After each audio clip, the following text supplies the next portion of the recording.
I was absolutely floored by what I saw in that dining car. Hannah, my wife of 7 years, was right there on a table with her so-called friend David, locked in a scene that could only be described as intimate. I looked around, half expecting to see an attendant or waiter who might put a stop to it, but strangely, there was no one in sight. In that instant, any love I had left for her completely vanished. This trip was supposed to be a fun getaway for us to reconnect as a couple. When Hannah mentioned that David, a friend from her office, would join us, she insisted that he was a friend to both of us. I never liked the guy, but I didn't object. I had no idea why he felt the need to join us, but now it was obvious. And I also realized I'd need proof if I wanted to file for divorce. As much as the sight stirred up some uncomfortable feelings, there was no way I was going to let this blatant disrespect slide. So, I pulled out my cell phone and started recording them. I didn't want to watch or hear a single word, but I needed the evidence. They seemed to go on forever, and I couldn't believe the way David handled her. And even more disturbing, Hannah seemed to enjoy it. Maybe she wanted me to be more aggressive, but that wasn't who I was. At last, they finished, and Hannah adjusted her dress, handing David the new, lacy panties I'd assumed were meant for me. He grinned, bringing them to his face to inhale her scent. "We have to be careful," she warned as they settled into their seats. "If Aaron catches wind of this, he won't take it well." "That wimp," David scoffed. "We've been sneaking around for a year now, and he hasn't suspected a thing." A year? My mind reeled. Sure, things had been tense between Hannah and me, mainly because my work kept me busy, but that's what paid our bills. Hannah had a job too, but her income mostly covered her personal indulgences, clothes, accessories, trips to the salon. This trip was meant to be a rare chance to unwind, see some sights, and spend time together. "So, is he going to end up cleaning up after me once you're back with him?" David sneered. "Oh, that would be wicked," she replied with a sly grin. Then, he asked, "Did you stop taking your birth control like I told you?" Hannah nodded. "Yes, I stopped so you could get me pregnant. I even told Aaron I was on my period this week so he wouldn't expect any intimacy." They burst out laughing at that. Then David looked her straight in the eyes. "So why are you still with him? You obviously don't love him if you're willing to go behind his back like this." "Well, I wouldn't say I don't love him. I do like him, just not in that passionate way. Besides, he earns a good paycheck, and I could never make it on my salary alone." "So basically, you're with him for his money?" he asked, almost laughing. She nodded, unashamed. "Pretty much. I mean, I could never afford this kind of trip, and neither could you." "So, when can we meet up again?" he asked, grinning. "Maybe tonight after he's fallen asleep," she replied, as though she had it all worked out. I had seen and heard more than enough. Shutting off the video, I walked back to the sleeper car, thinking hard about my next move. Divorce was inevitable, but there had to be some way to make both her and that idiot pay. I dialed up Mark, my lawyer. "Mark Adams speaking," he answered. "Mark, it's Aaron. I need you to start drafting divorce papers for me and make sure our prenuptial agreement is enforced," I said, not leaving room for doubt. "Are you serious about this?" Mark asked, clearly taken aback. "I've never been more certain about anything," I replied. "And what grounds are you filing on?" he asked. "Adultery. I have a video if you need evidence." "Yes, send it over. I'll pull up the prenup, so this should go quickly." "When do you want her served?" "As soon as possible. We're due back in Springfield in a couple of days, so maybe right at the train station would be fitting. Also, could you dig up whatever you can on her boyfriend, David Porter? He works with her. I'll get my investigator on it. Just send the video and try not to do anything reckless." "Understood." "Yeah. I know you too well, which is why I'm saying it." Mark's chuckle gave me a bit of relief. We ended the call and I sent him the video. Then I took a minute to consider my next steps. I pulled out my tablet, connected it to my phone's hotspot, and used my VPN to access our home network, something I'd set up ages ago for safe file access from anywhere. The first order of business was to log into our bank accounts. I moved funds around, closed joint cards, anything to protect myself financially just in case. I had a darker idea too. Hannah used the home computer for her emails, and she wasn't careful with security. With a few clicks, I accessed her webmail. I downloaded the video to my tablet, then transferred it to the home computer. Next, I drafted an email in her style with a subject line she might use. Something like, "Check out my fun train trip." In the email, I wrote, "See what I get up to while my clueless hubby sleeps," and attached the video. Then I sent it to everyone in her contact list, friends, family, coworkers, you name it. I felt a grim satisfaction as I hit send. "Forget it," I muttered to myself, already feeling a strange mix of relief and resentment. I opened the door to our compartment and spotted an attendant passing by. I waved him over. "Everything all right, sir?" he asked politely. "Actually, my wife says she wants to move to another cabin. Can you tell me where David Porter is staying?" He checked his tablet and then looked at me with a raised brow. "You're sure about this? His cabin is in economy, quite a step down from this one." "That's how life goes," I said with a shrug. He gave a knowing nod. "Understood. I'll help you pack her things." We worked quickly, not bothering to fold or organize anything neatly. Once her stuff was together, we brought it down to David's cramped little cabin, and I tossed her things onto his bunk bed. Let her handle this mess, I thought. The attendant mentioned needing to make her a new keycard. He pulled a blank one from his pocket, slid it through his device, and handed it to me. "Do you know where she is?" he asked. I nodded. "I remember exactly where she was the last time I saw her," I replied. "Lead the way," he said. We moved through the train cars until we reached the dining car, where Hannah and David were still giving each other those sappy, love-struck looks. I slid into a seat at their table, and the attendant stepped over to catch Hannah's attention. "Yes?" she asked, looking annoyed. "I need to give you a new key card and take the old one," he said. Her expression shifted to surprise. "What do you mean?" she questioned. "There was apparently a mistake with the cabin assignments, so I'll need to swap out your key," he explained calmly. His composure irritated me even more. Hannah, caught off guard, handed him her card, and he exchanged it with the new one. "Thank you," he said with a polite nod. "Enjoy your trip." He then walked away, leaving Hannah looking at me with anger. "What on earth are you doing?" she demanded. "I'm just making it easier for you and David to continue your little affair," I replied. Her eyes widened in shock. "What are you talking about?" she asked. "Did you think I wouldn't figure it out?" I asked, meeting her gaze. Hannah's face started to show signs of worry, and she quickly glanced over at David, who was looking disturbed. He glanced at her new key card and noticed the cabin number. "Wait, that's a key for my cabin," he said, startled. I nodded. "Yeah, I figured it would spare you both from sneaking around or being too cozy here at the dining table. It may be a tight space, but you'll manage. By the way, Hannah, did you ever tell him about the prenuptial agreement you signed when we got married?" "What are you talking about?" David asked, clearly uneasy. "Well, if you're planning to be with another man's wife, you might want to know a bit more about her. Don't you think?" I asked. "Look, it was all just for fun. None of it meant anything," he replied defensively. Hannah chimed in. "That's right, Aaron. It was just fun. It doesn't change our marriage at all." "Oh, really?" I replied, pulling out my tablet. I found the section in a video where they were talking and pressed play. "Why don't you listen to this?" I said. On the video, Hannah's voice came through. "I like him well enough, but I just don't feel that intense love for him anymore. And let's be real, he brings in a solid paycheck. I could never live on what I make." "So you're just staying with him for the money?" David's voice echoed in the recording, and Hannah nodded. I stopped the video and looked at her. "So that's it? I'm nothing more than a paycheck to you?" I asked. "Sweetheart," she began. I cut her off. "No, you do not get to call me sweetheart, honey, dear, or any of that anymore. Frankly, I don't think you should even use my first name.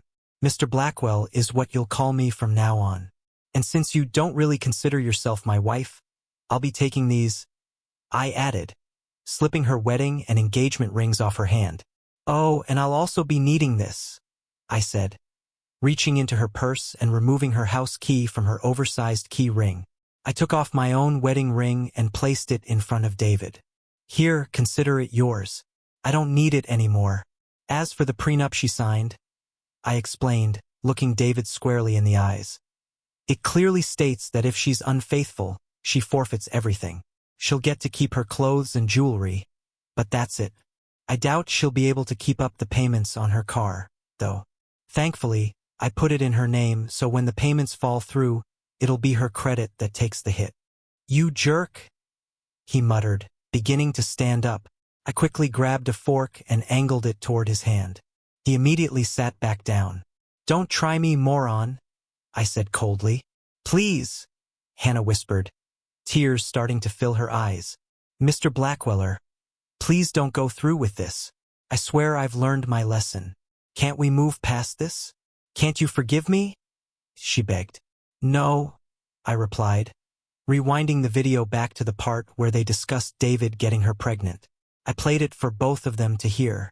You two have been doing this behind my back for a whole year, and on top of that, you planned for David to get you pregnant and trick me into thinking it was my child, I said through clenched teeth, looking straight at Hannah. I hate you so much right now that I wish I had never set eyes on you. I turned to David. You wanted her? Well, she's yours now. Good luck. I doubt her family or friends will be there to back her up. Hannah's head whipped around. What are you talking about? I shrugged. Why don't you check your email? I suggested. She pulled out her phone, opened her email app, and her face went pale. What did you do? She asked, voice trembling. I shared your little memories with your family and friends. You seem to enjoy it so much. I thought you'd like others to enjoy it too. You monster. My parents have cut me off, my sister says she wants nothing to do with me, and my friends think I'm trash. They all hate me, she cried. Can you blame them? I asked, keeping my tone even. I gave you the best 7 years of my life. I loved you completely and never even looked at another woman. I worked my tail off, bought that big house you insisted on, got you that brand new BMW. I didn't complain when you spent all your money on yourself or when you went out, supposedly with the girls. And in return, you tore my heart out. You cheated and destroyed our marriage. So no, I don't blame them for a second. Please, just give me one more chance, she pleaded. I shook my head firmly. No, you had every opportunity to end this but chose not to. This is the end. You made your choices and now you'll live with them. I hope it was worth it to you. You'll be served with divorce papers when we reach Springfield. Sign them and it's done. Then you and David can be together all you want. It's no concern of mine anymore. Mr. Blackweller, is there anything I can do to make it up to you? Anything at all?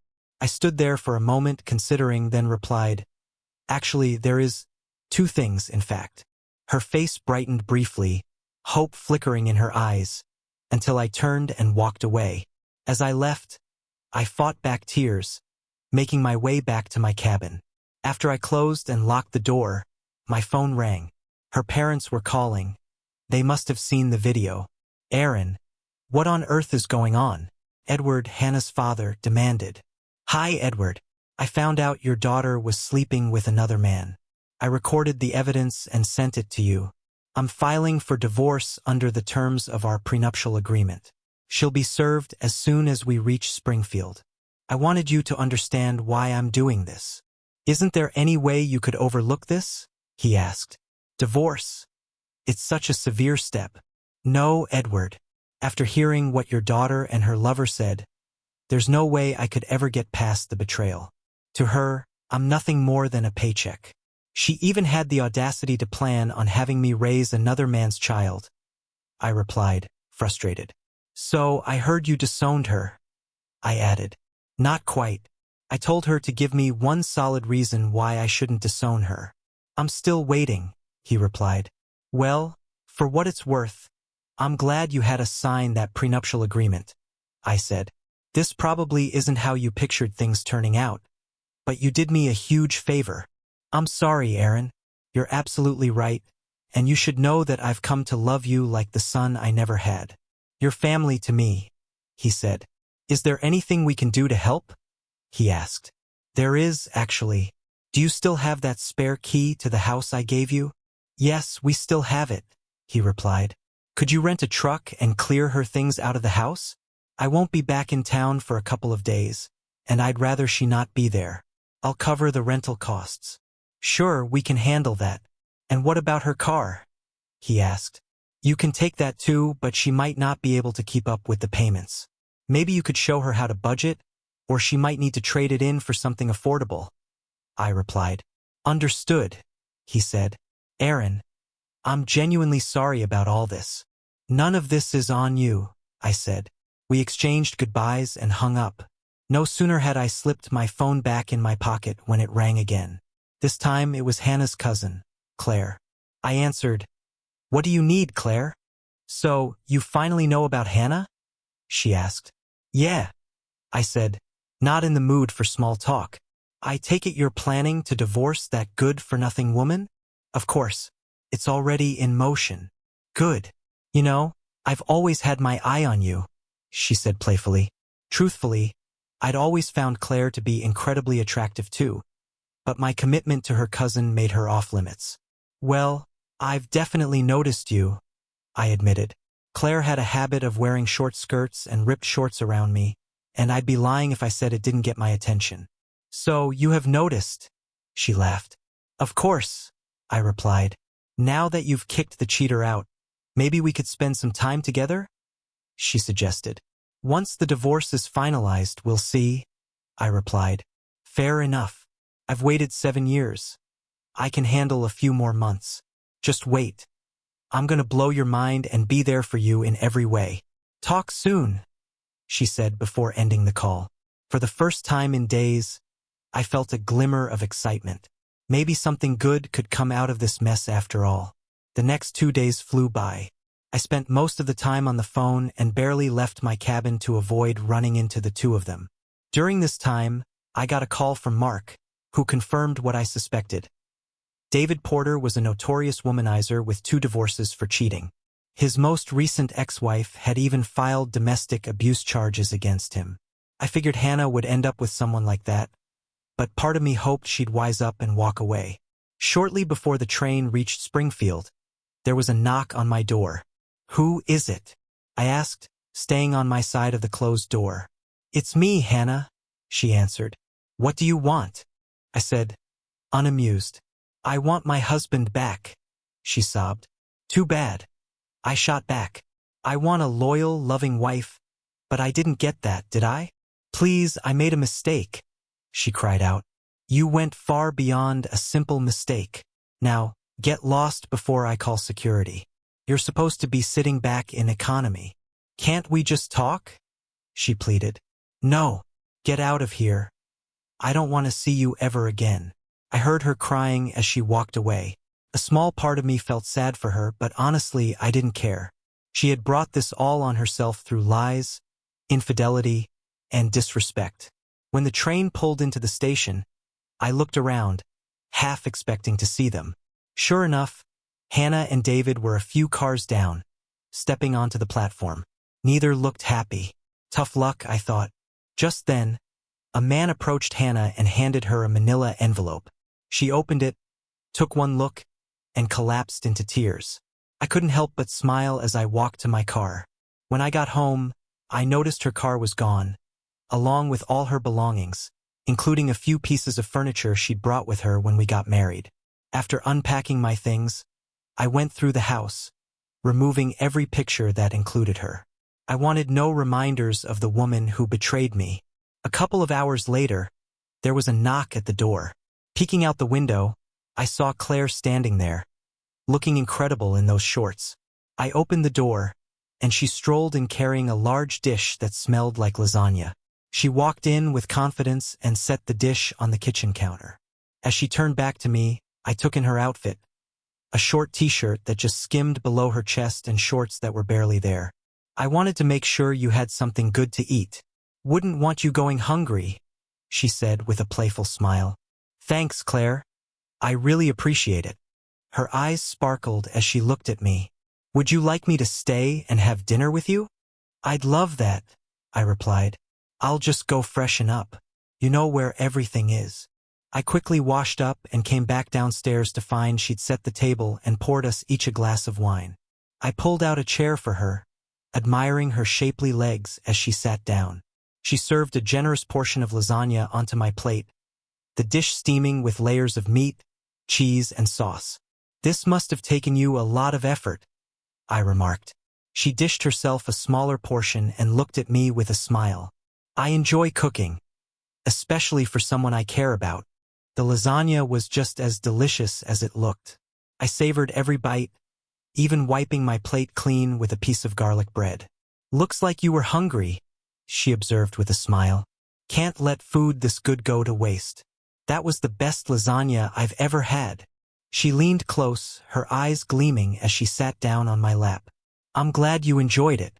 I have plenty more meals planned, and maybe one day, I'll even bring dessert," she said, lifting her shirt a bit to tease me. "I need to get home and feed my cat, but I'll be back tomorrow," she said, standing up slowly. "I'm looking forward to it." She gave me a sly smile.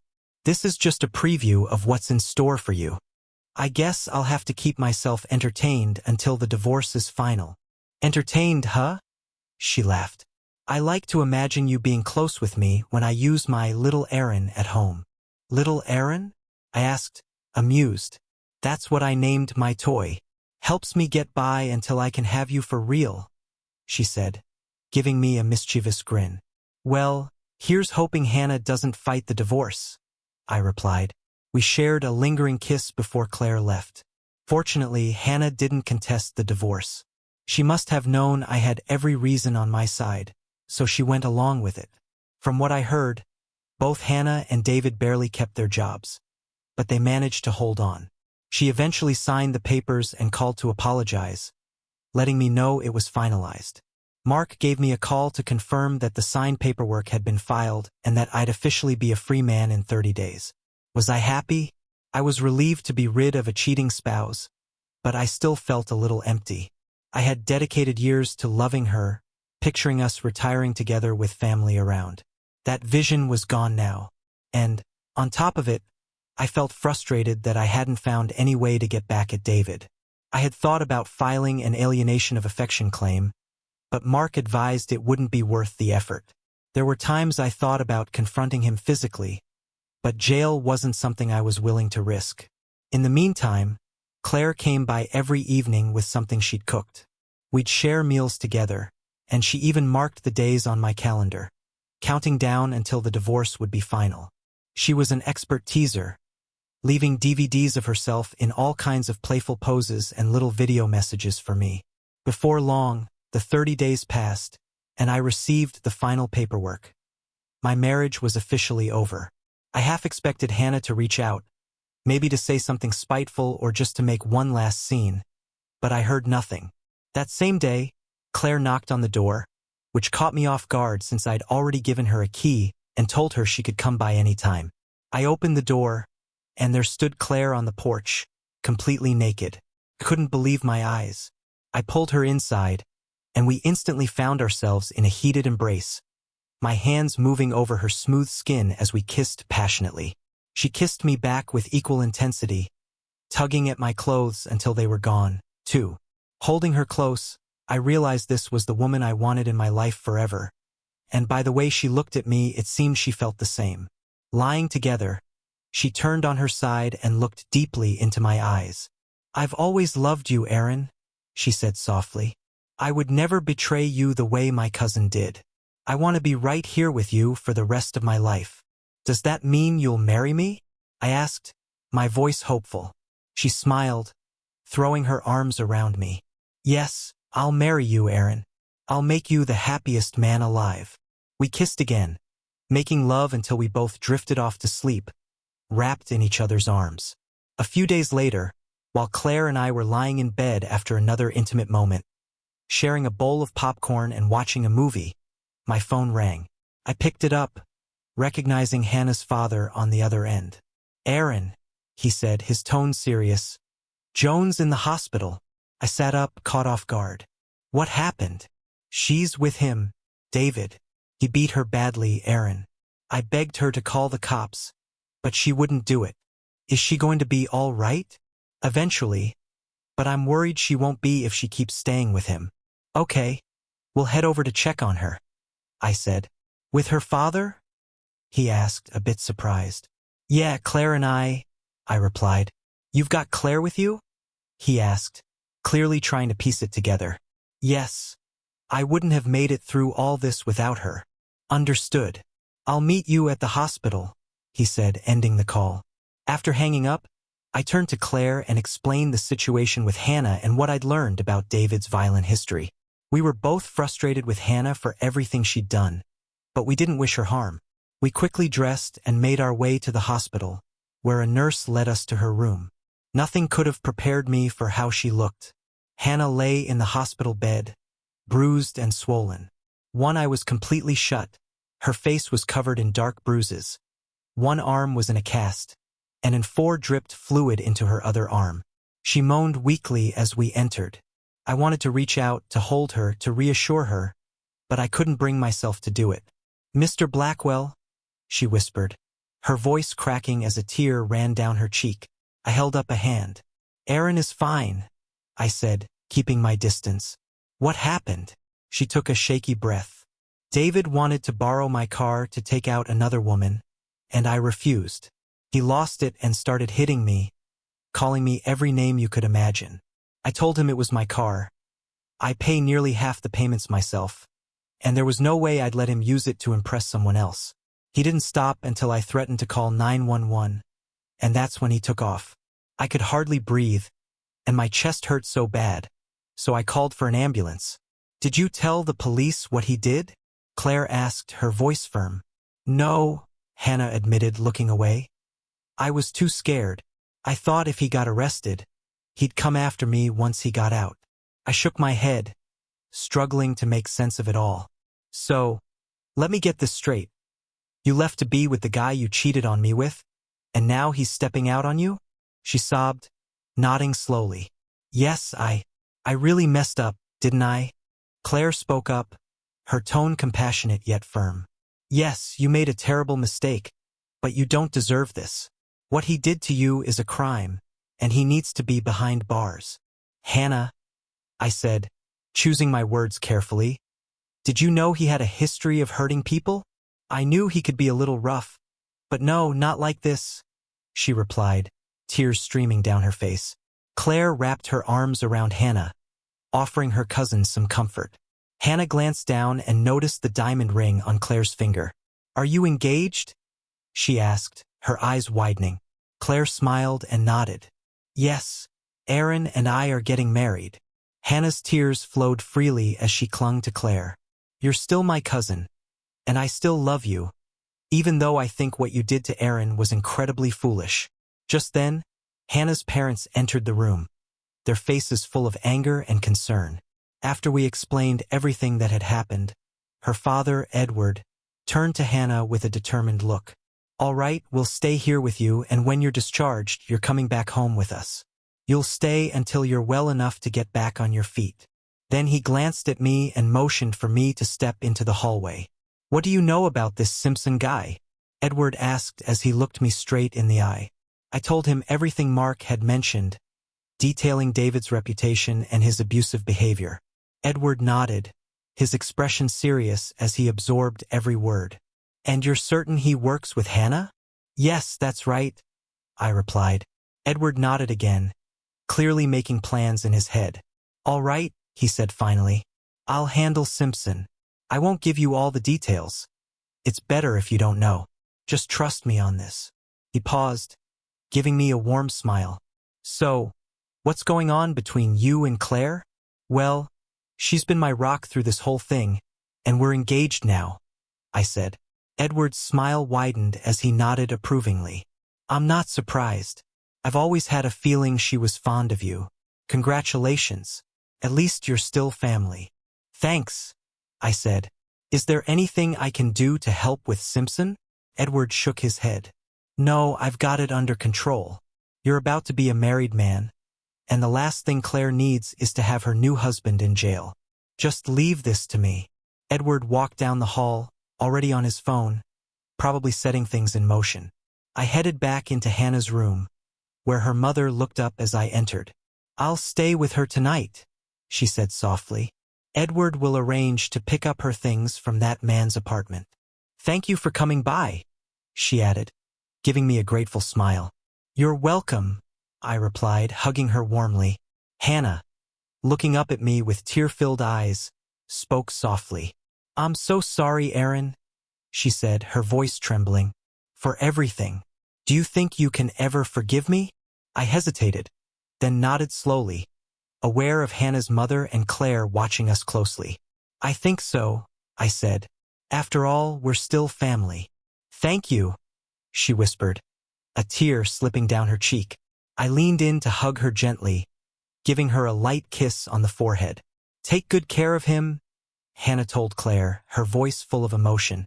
Claire smiled, wrapping an arm around me. "Oh, I intend to," she said, giving Hannah a reassuring nod. We left the hospital and went home, but I couldn't shake the curiosity about what Edward had in mind for David Porter. I'd heard stories about his military background and knew he had connections in all kinds of places. I started casually scanning the local news, even checking the obituaries, just in case. A week later, a small article caught my eye in the local paper. A man named David Porter had been mugged and brutally beaten outside a bar. According to the report, he was approached by a group of men who left him with 3 broken ribs, a shattered jaw, a fractured kneecap, and an injured arm. I couldn't help but laugh. Looks like Edward's handling was as thorough as I'd expected. Edward followed through, gathering Hannah's belongings and moving her back into his home. Despite everything, her parents still loved her, and she'd always be their daughter. Meanwhile, Claire and I married a couple of months later. Since Claire's parents had tragically passed years ago in a car accident, Edward proudly walked her down the aisle. He gave me a firm handshake and a look of approval as he handed her over. Hannah came with her parents, tears streaming down her face as the preacher declared us husband and wife. We spent a fantastic honeymoon in Las Vegas, where Claire did everything in her power to keep me grinning from ear to ear. When we returned, she moved her things into my house, deciding to leave her job since I made enough to support us both. "I have a new full-time job now," she said one evening with a sly grin. "Oh yeah?" I asked, curious. "What's that?" "Making sure you stay happy," she replied with a wink. And she did exactly that. Then, a few months later, she greeted me at the door one evening with a phrase that made my stomach flip. "We need to talk." "Is something wrong?" I asked, bracing myself for bad news. "Well," she started, a glimmer in her eye, "we're going to need to remodel one of the bedrooms." "Why's that?" I asked, puzzled. Her face broke into a smile. "Because, Mr. Blackwell, you're going to be a daddy." I let out a cheer, wrapping her in my arms, planting kisses all over her face. "Are you happy?" she asked, her own eyes brimming with joy. "Happy? I'm the luckiest man in the world," I exclaimed.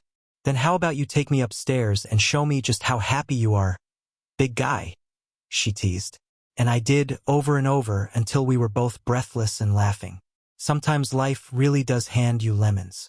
But sometimes, if you're lucky, it throws in a little sugar along the way, and you get something so much sweeter in the end.